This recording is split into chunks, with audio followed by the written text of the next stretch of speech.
Imagine being labeled as a leftover woman simply for not being married before the age of 30 in China.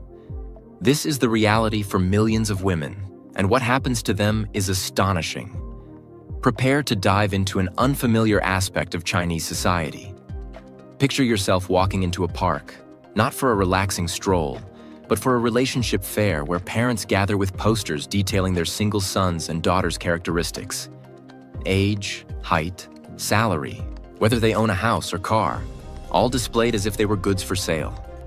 What's even more surprising is that many times the children themselves are unaware that they are being advertised by their parents in this way. This scenario is part of a vast dating and marriage industry in China that generates billions of dollars annually. Dating sites, matchmaking agencies, and apps are all trying to capitalize on the demand for marriage. However, for so-called leftover women, the reality is far more complex and painful. China is a country of striking contrasts. Beijing, the capital, is a clear example, blending the majestic Forbidden City with its golden roofs and glass and steel skyscrapers defying the laws of physics. It's a metropolis where the past and future coexist in fascinating ways, reflecting the contradictions of modern China. With a population of approximately 1.4 billion people, China faces unique challenges. In a city like Shanghai, you can be surrounded by millions and yet feel isolated. The country grapples with a peculiar crisis, a pronounced gender imbalance and the intense pressures that come with it. To understand this crisis, we must go back a few decades. In the 1970s, the Chinese government implemented the one-child policy to control population growth. This policy, which lasted until 2016, created a significant gender imbalance, as many families preferred sons, seen as natural heirs and caregivers for aging parents. Today, China has about 144 men for every 100 women.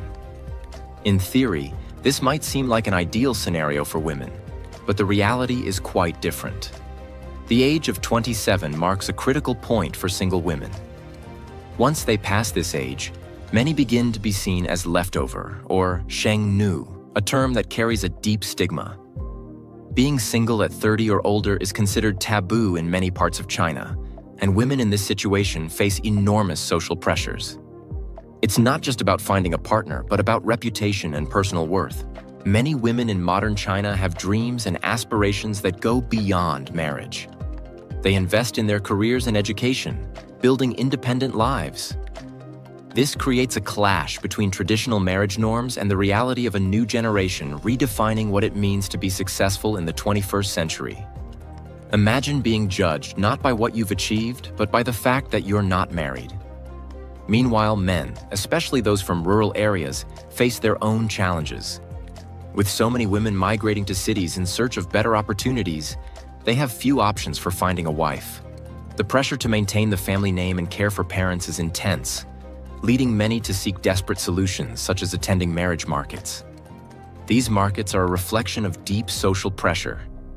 Imagine being a woman in your 30s with a solid career and dreams, only to discover that your parents are trying to sell your profile in a public park.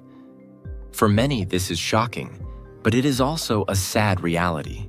The concept of the marriage market shows how women's personal and professional success conflicts with traditional expectations of marriage and family.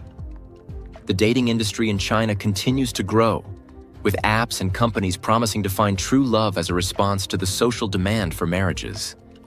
But do these services really help? Or do they merely profit from the pressure families face?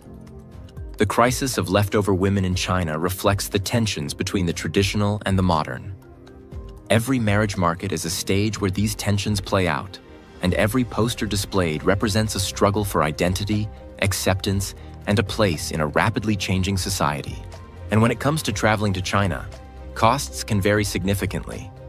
For example, airfare usually ranges between $800 and $1,500 for a round-trip ticket, depending on the city of origin, airline, and season.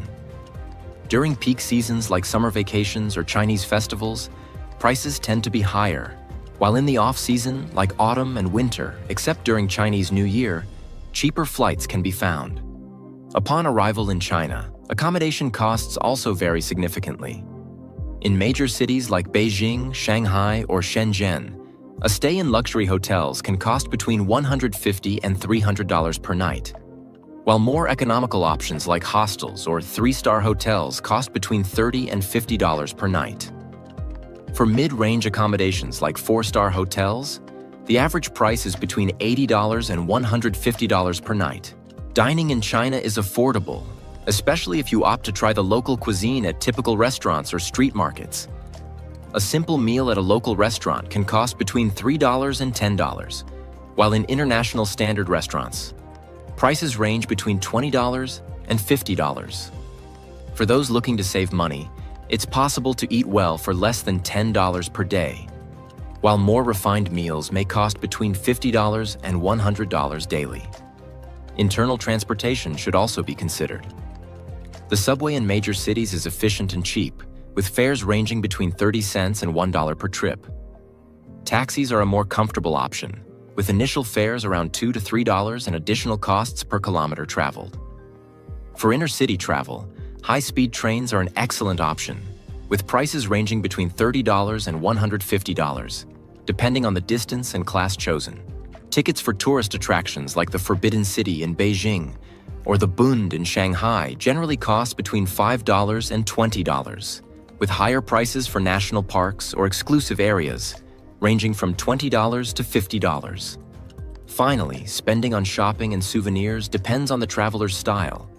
Street markets offer souvenirs and local products at affordable prices, while luxury shopping centers in major cities feature international brands with prices comparable to those in the West. The next time you think about China, remember that behind its grandeur and rich history are millions of personal stories, like those of the women who are challenging norms and writing a new chapter in the country's history.